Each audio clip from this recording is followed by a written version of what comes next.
आज भारतीय हवामान खात्याने पुण्यासहित रत्नागिरी, रायगड, सिंधुदुर्ग, सातारा, कोल्हापूर या सर्व जिल्ह्यांना ऑरेंज अलर्ट जारी केला आहे।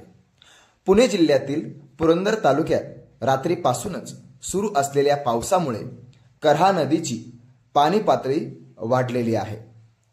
नदीकाठच्या गावांना जोडणारे रस्ते पाण्याखाली गेले आहेत।